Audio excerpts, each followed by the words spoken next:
Welcome to the Orthocast. Today our guest is Bailey. He is a convert to Orthodox Christianity, and he recently started a YouTube channel called Unto Ages, which you should all go subscribe to. He's creating high-quality Orthodox content, great thumbnails, great content so far. Thank you so much for joining us. My first question for you is, what was your upbringing like? What were your early experiences with Christianity? Yeah, thanks for having me on, Kyle. Yeah. So I grew up Christian. I grew up Baptist, and Mm. so we were fairly regular going to church. We went to church Sundays and Wednesdays. My family was fairly active. I remember, my parents and my grandparents were involved with like the Awana program and VBS and stuff like that. Mm. Um, and it was certainly good to have a Christian upbringing. But at some point, as most people learn, you come into some issues, especially growing in the public school. You come into things like evolution and like just counter narratives to Christianity and Yeah. things that start to challenge your beliefs a little bit. And that was especially more so the case in college. And so at some point I started kind of questioning, like, okay, do I believe in Christianity? And if so, why? Like, Wow. I need to have reasons that I actually believe in this, not just believing the faith that my parents had.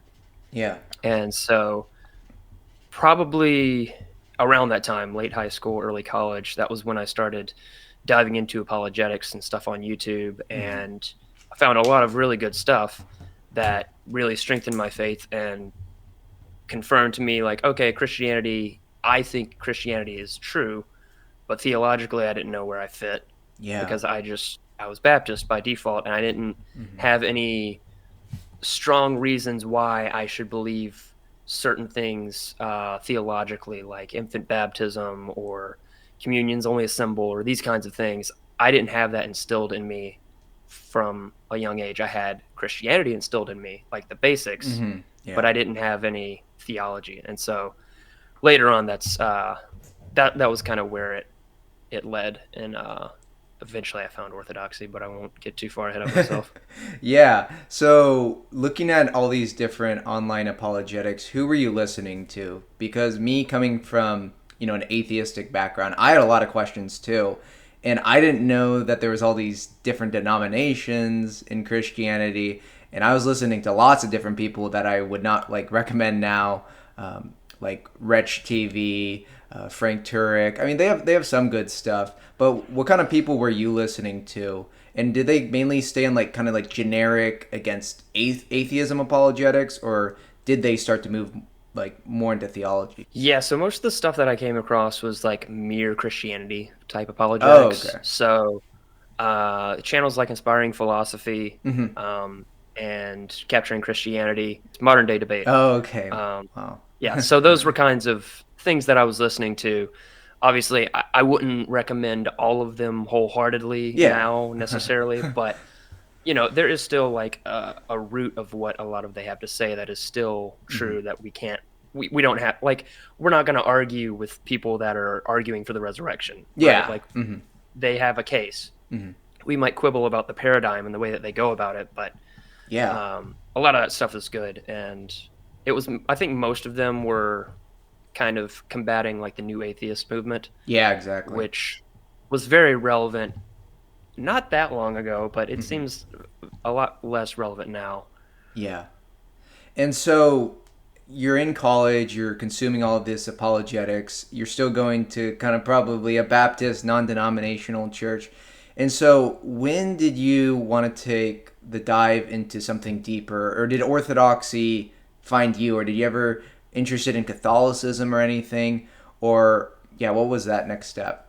Yeah, so growing up, there's a few steps kind of that led Hmm. to that point. There was a point where our Baptist pastor had left when I was like, I don't know, 8 or 10. I don't Hmm. remember exactly. Fairly young, Yeah. and it took a little while for us to find a new Baptist pastor. Hmm. And so once we found him, he stayed there for 6 or 8 years or whatever, and then he left, and we needed to find a new pastor. Yeah. And so the issue was we kept.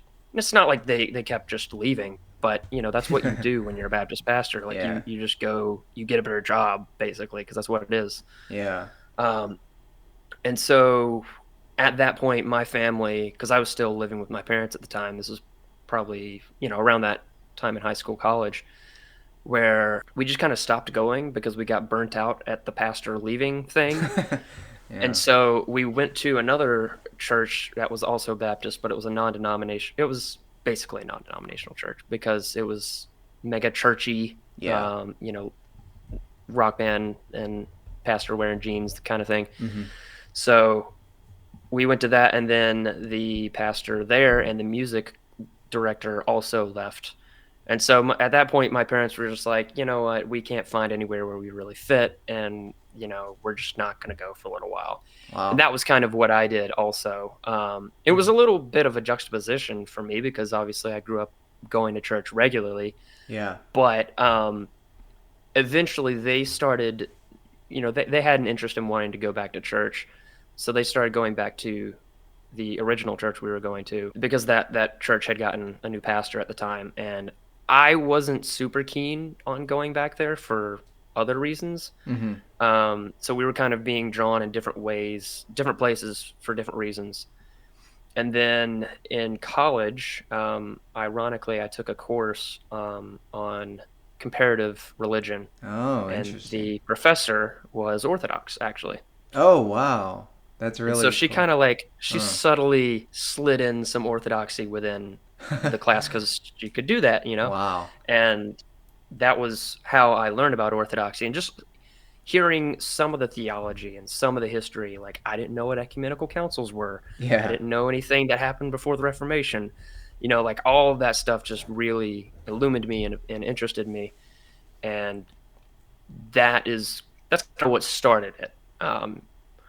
She eventually, because I had coordinated with this professor over email and expressed just interest in Orthodoxy, Hmm. and she told me that she was actually attending a liturgy like that weekend, and it was a Greek parish, and I Hmm. went there, and that was my first time going to liturgy, which was a very different experience.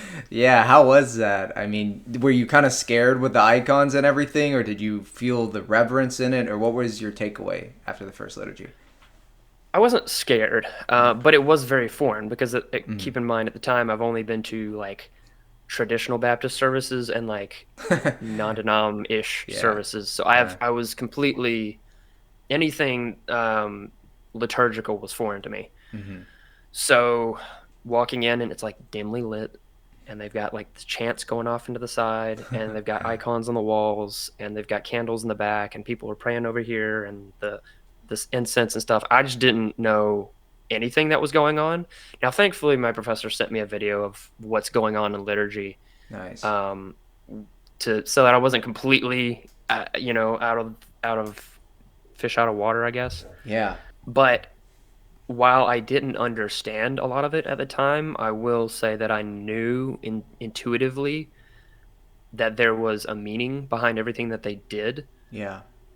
even though I didn't know what it was. Hmm. And I sensed a very serious reverence that I was drawn to. Hmm. I also felt like I was kind of outside of time, both in the Yeah. sense that like it felt like time didn't pass, but also like I felt like I was participating in something very ancient, Hmm. and it was a very surreal experience. And it wasn't until like a year later after that I really started diving into Orthodoxy, because after that I was like, okay, this is kind of interesting, maybe I'll think about it later. Yeah. um but yeah, that was my first time going to liturgy. Wow. So there was a year after where you're kind of still in this state of being kind of churchless and kind of, being a Christian. But what re-sparked that interest to, hey, I really like my first experience in this church and I want to look deeper now? Was it like random or was it the professor again or what was it? Well, I was still consuming like apologetic stuff and Mm-hmm. still asking some of those questions, but I followed a podcast, and I didn't listen to podcasts at the time. So I Yeah. just like followed this podcast on Spotify Huh. and then forgot about it for like a year. And then I got a job that was, I graduated college and I was working full time, and I was able to listen to podcasts and music and stuff. And so I was like, all right, well, I've run out of music to listen to because I listened to music Yeah. 8 hours a day for a week, and now I'm done. Yeah. So I'm gonna listen to this podcast that I started, that I subscribed to, Mm-hmm. and that kind of like slowly got me more and more interested in Orthodoxy. And then, I started just looking up things based on those questions I had. I actually was still coordinating with this professor, and she finally just connected me with her priest. Mm-hmm. Um, and he sent me the Rock and Sand videos by Father Josiah Trenum. Yeah, those are really good. And that was like pivotal for me because he put words to things that I was feeling like this whole time. Yeah. And I just didn't have the way to articulate it. Mm-hmm. And so I ended up getting his book and then other books. And then, how it goes. You just start going down the rabbit hole. And Yeah. at this time, because I live in Tennessee now, at Mm-hmm. that time, I was growing up in South Carolina. And then Mm-hmm. I moved here about 2.5 years ago. I kind of had this excuse for a little while I was looking into Orthodoxy. I was like, well, I plan on moving, so I don't want to go to a church and then like move Oh, and then yeah. start over and everything, which Yeah. was somewhat valid, but also maybe just go to church. Yeah. So, Yeah. yeah, I didn't actually start going to church regularly until I moved here about 2 years ago, 2.5 years ago. Wow. And so, what was that podcast that you were listening to? It was called the Areopagus on Mm. Ancient Faith. It was with Father Andrew Stephen Damick and Michael Landsman. That was not like it was a starting place for Yeah, me. starting It it place. it Yeah. was it was not like, here's what Orthodox Christians believe and here's this stuff. It's Mm-hmm. like it was my way of like getting my toes in the water with the culture of Orthodoxy, which was very foreign to me. Yeah. And I just wanted to hear people talk about it and experience it because I didn't know what I was getting myself into at Mm-hmm. all. Yeah. And so that was kind of my means of starting. And then, one thing leads to another, and that was my starting place. Yeah. And then you moved to Tennessee and you found a church. Did you feel welcomed in that church? Did you feel like there was any hangups now that you're kind of like taking it more seriously? Yeah, so by the time I started actually going to church, I did the thing a lot of converts do where they like do their homework for like 2 years before they actually go to church. Yeah. So I was like 90-95% certain I'd become Orthodox at that point. Yeah. I was a little off put by ecclesiology just Mm. because it's a difficult pill to swallow as a Protestant, because it's like, oh, so you mean all of my family aren't actually Christian or in the church? Yeah. And like everyone I knew was not Orthodox. Mm-hmm. And so that was something difficult to deal with. And it kind of, there were different answers to the question that Mm-hmm. I received that made it a little bit easier to digest. Yeah. We can't know what God will or will not do, Mm-hmm. but at the Yeah. same time, we know where the church is. Yeah. So it's still a little bit difficult to discuss with people because that's one of those like very exclusivist claims about Orthodoxy that can be Mm-hmm. abrasive to people. Yeah. But when you understand the historical context and the paradigm that we're coming from, it makes a little bit more sense. So that was kind of my Mm-hmm. my biggest hang up. That was the last thing that I came around on. Wow. Awesome. And during this process, what helped you the most? Was it books or was it online things since you're able to listen to a lot of things throughout the day? I primarily like listening to lots of different podcasts helped me during the journey, but there was really influential books like Sarah from Rose's books and Rock and Sand I think is probably the single best, you know, it shows the errors of Protestantism in a very charitable and historic way from Father Josiah Trenum. So, what helped you the most? Yeah, so probably two. Well, on the book front, there was probably two that Mm-hmm. really were helpful, and one of them is Rock and Sand, Yeah. and the other one is Orthodoxy and Heterodoxy. Mm-hmm. Because I think they're very complementary. I think Rock and Sand zeroes in on Protestantism and does a really good job at that, whereas Orthodoxy and Heterodoxy kind of gives like a expansive history from Orthodoxy to whatever the most modern Protestant sect came, Yeah. Yeah. that's come about. Because Uh-huh. it kind of it gives more of the historical context of things, but at the same time, it doesn't, because it goes through so much, it doesn't get as granular as Rock and Sand. Yeah. So those were two that were pretty important books for me. As far as like podcasts and stuff, you know, I would just, I don't remember exactly what I was listening to. I would find one podcast and they would mention another podcast. Oh, okay. Those were podcasts. As far as YouTube stuff goes, Mm-hmm. there's a channel called Gospel Simplicity, Oh which I'm yeah. sure a lot of people know. Yeah. He's interviewed a lot of people who happen to be Orthodox. You know, he's Protestant, but he's very charitable in the way that he interviews people, and Yeah.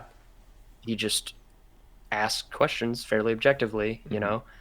And that was very helpful for me getting the understanding of things like theosis and the Jesus prayer and whatever else.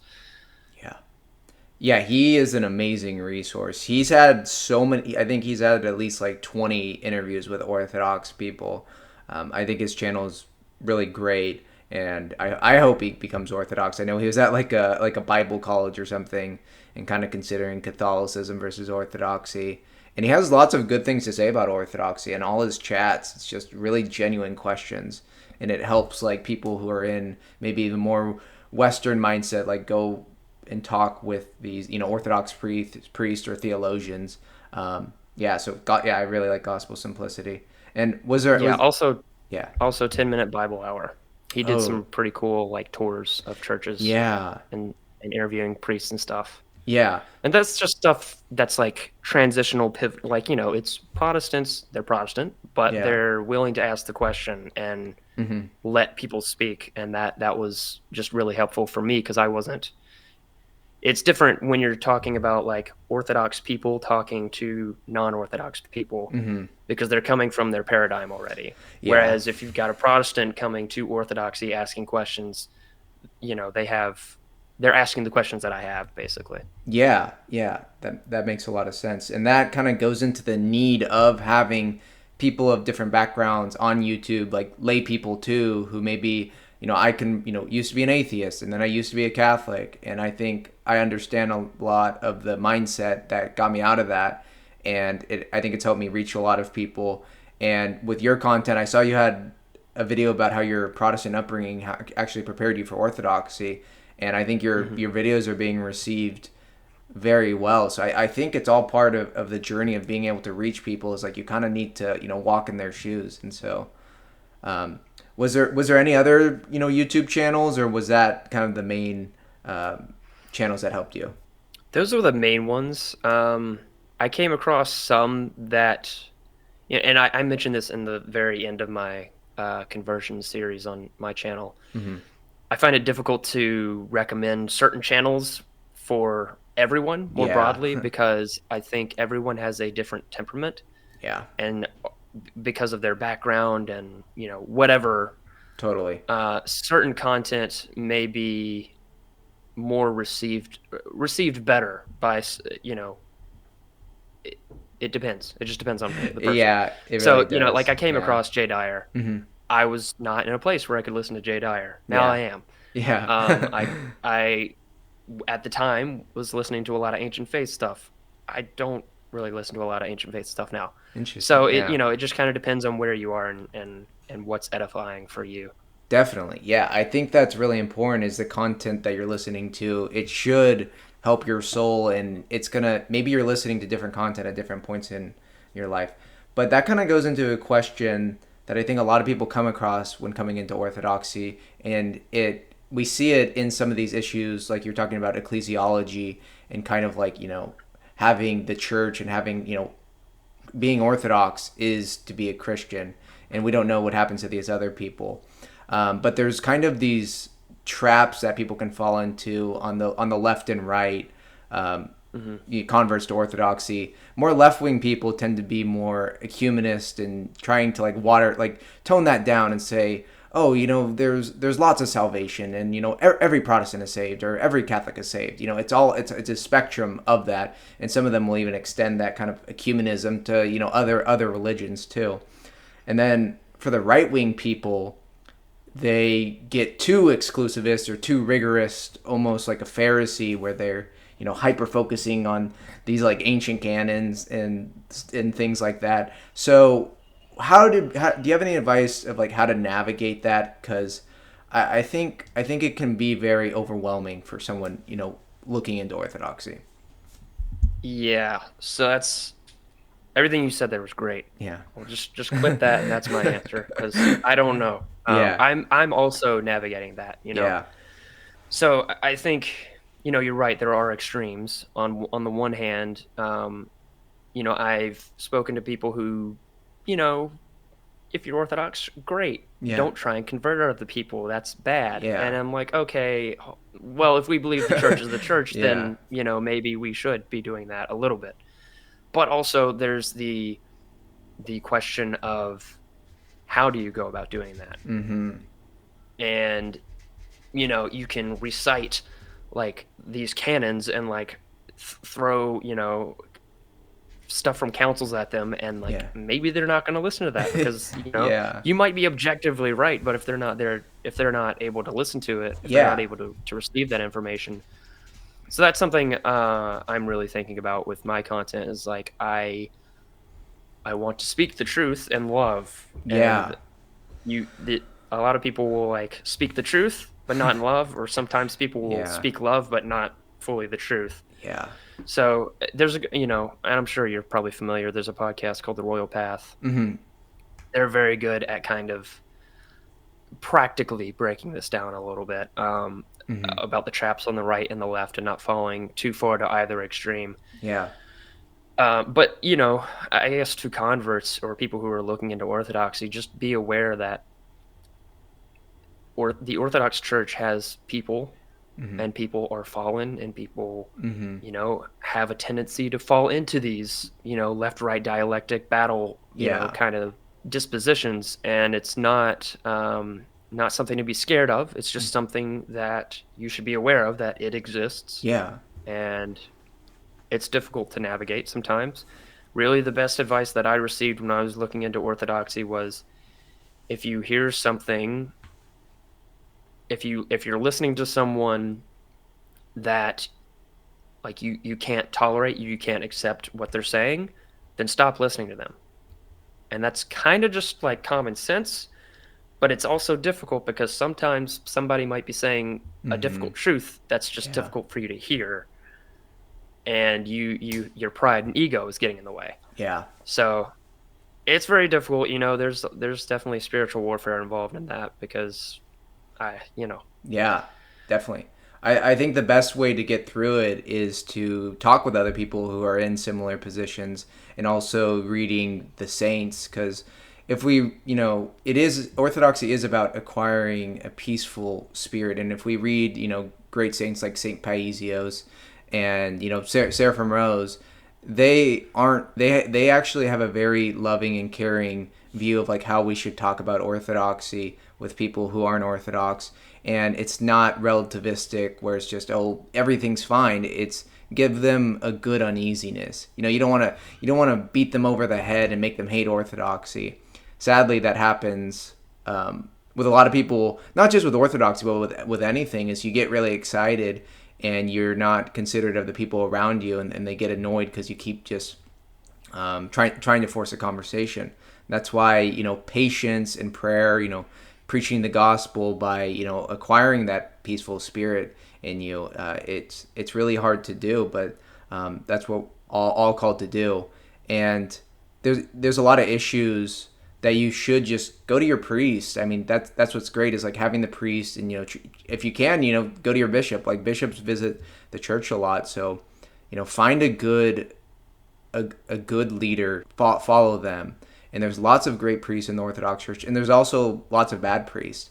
That's one issue I wanted to talk about more, is like, when I tell people to go, talk to your local priest, it's like they'll probably give good advice, but there may also be some bad advice, just like what you're saying online. Like, I think that same advice, if you hear something that really unsettles you, you do need to, you may need to step away from the situation, but it also may be your pride. So, it's really, it's a big gray area, this fog that we're all navigating. We do have to, just pray on it daily, and really, I think God will guide us. There's a time to speak and there's a time not to speak, kind of like what you're talking about. If the church is the church, then it matters, and you should be willing to articulate the truth in a loving manner.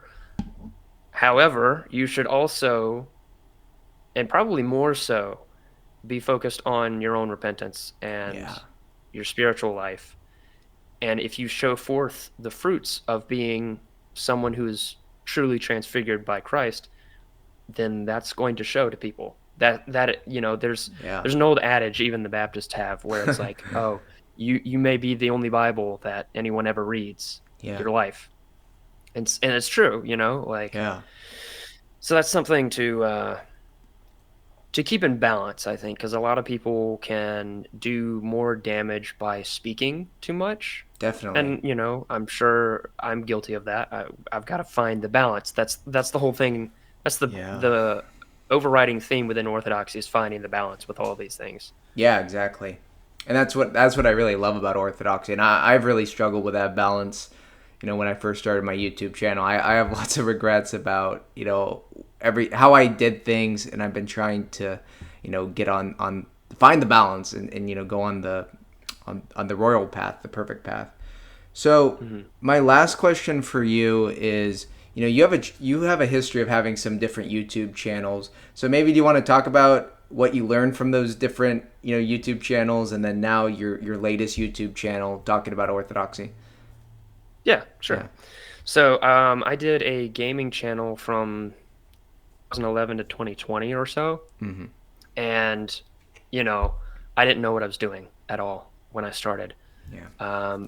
But through doing it, I kind of taught myself how to edit and how to make thumbnails and how to do all kinds of things. And I ended up doing a few other channels that were kind of more on the side. I did a paranormal channel because I worked with a paranormal team. Wow. I don't do that anymore, but that's a whole interesting, whole rabbit hole. So we ran that for a couple of years. We didn't really post much. Yeah. The channel exists still, but I've deleted all the content because the group doesn't really exist. Yeah. And the same thing with the gaming channel. The content doesn't exist anymore because, I came to a point a few years after ending that channel.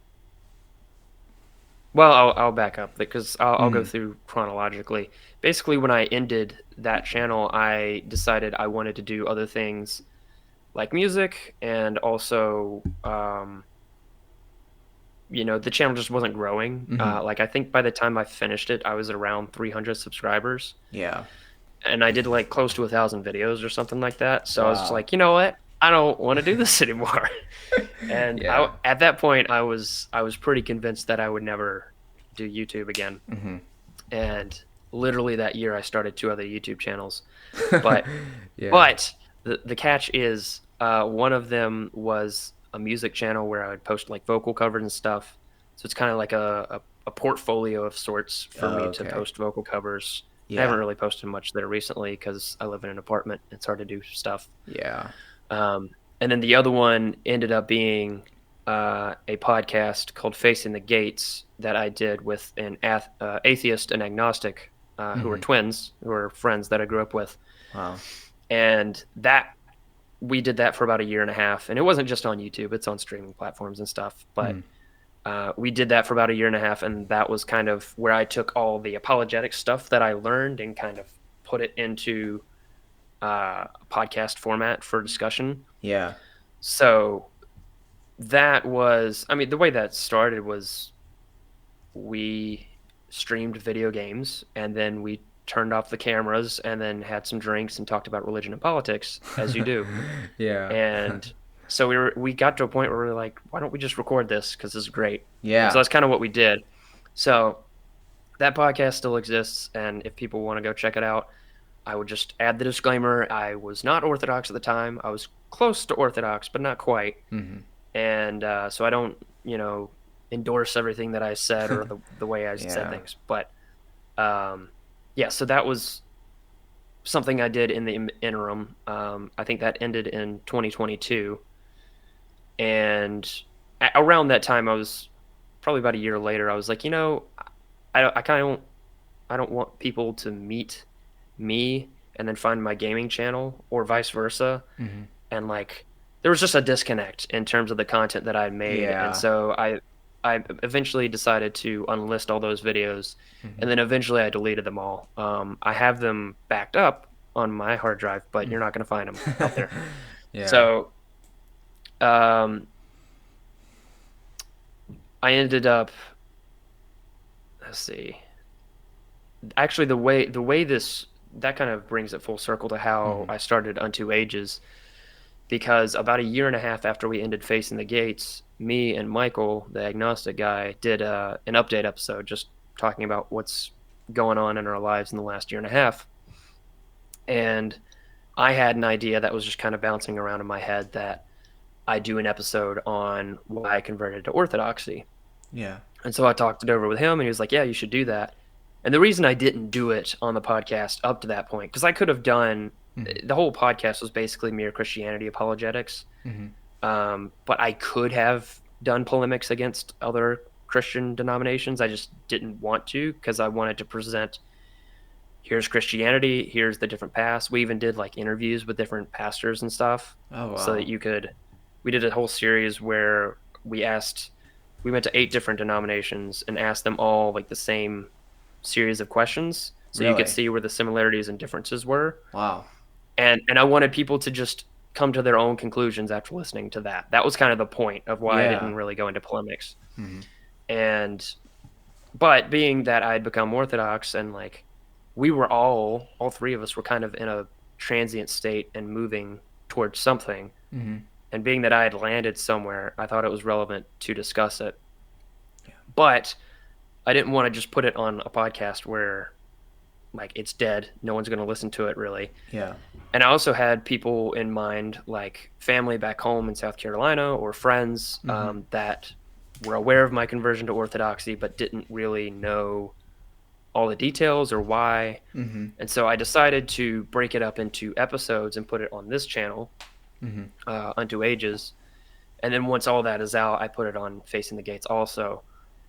And so that's kind of how it happened. And whatever, if people listened to it, if people saw it, great. If they didn't, great. It doesn't matter. I was just going to put it out Yeah. there and, see what happens. And depending on how it was received would depend on if I did more.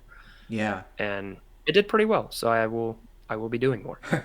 That's awesome. So it was kind of unplanned. You just wanted to get your story out there. That's kind of what happened with me. If people don't know, I've had many different YouTube channels. My first one I started in like high school, and I was doing like reviews of like fake hype beast stuff. If you're familiar with that, like Supreme and Louis Vuitton and Bape and all that, and then also some video games. But then when I became a Christian, I'm just like, oh, this is so cringy. And so I made like them all private. And it just felt so materialistic to focus on that type of stuff. But I knew I really wanted to do YouTube. And so I started another channel when I was Catholic called Christian Simplicity. That's all about like minimalism and lifestyle. And that was fun to talk about, and I had some success.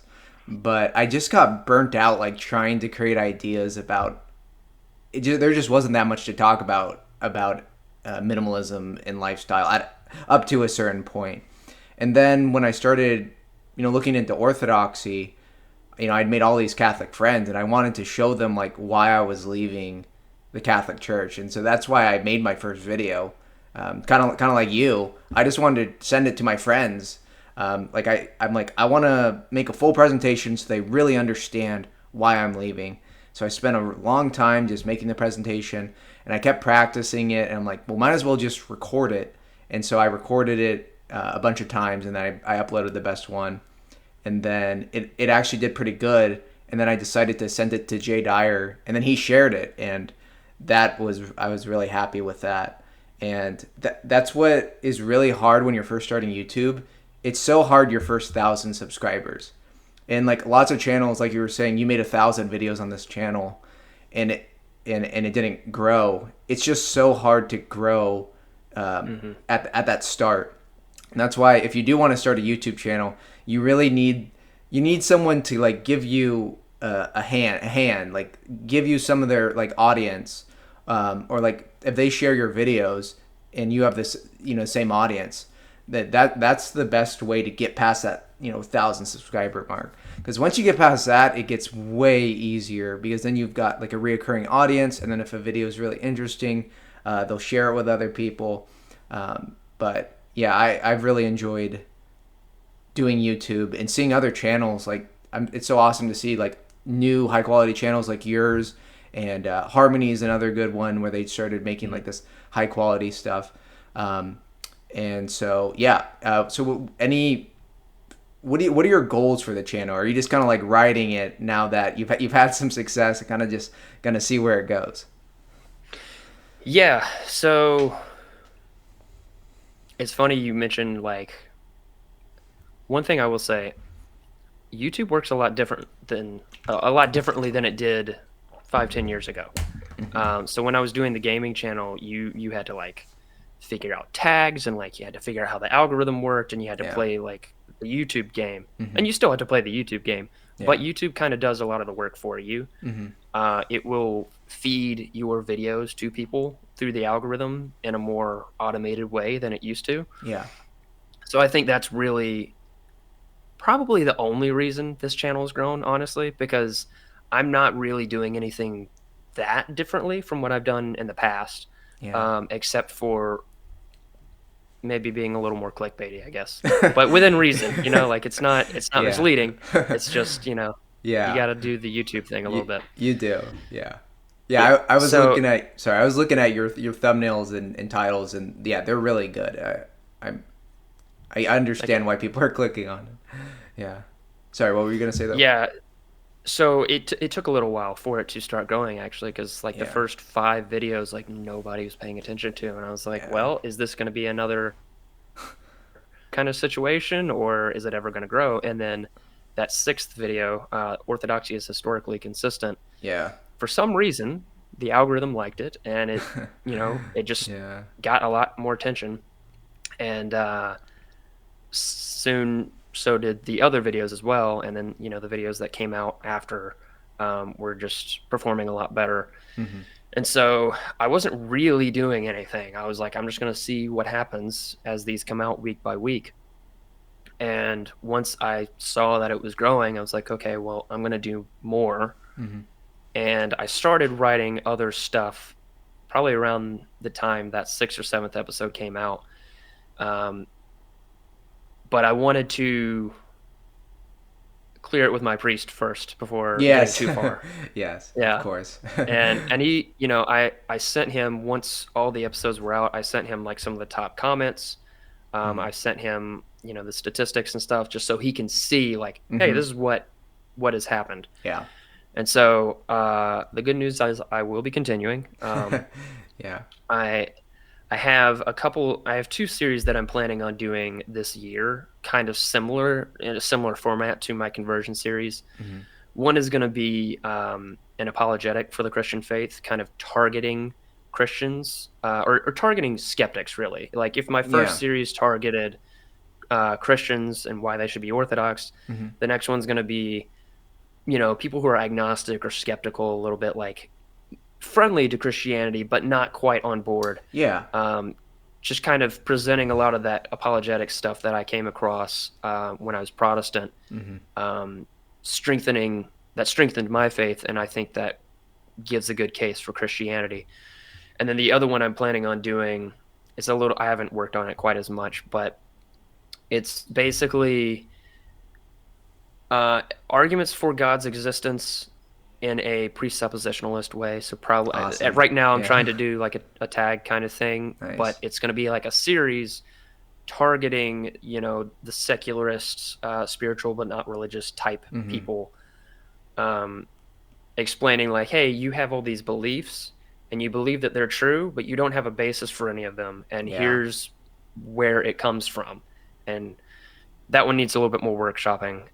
It's going to take a while to write them just because I've got a lot of stuff going on, but that's the stuff that I hope to do roughly by the end of the year.